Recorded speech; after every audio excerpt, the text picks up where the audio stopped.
Hi guys, in front of me is OPPO Find X2 Neo, and let me show you how to change the date and time on this device.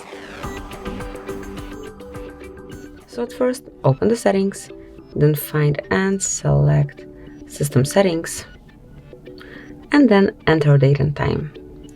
And here smoothly switch off automatic date and time, and now you can enter your desired date and time. So let me go back in time a bit.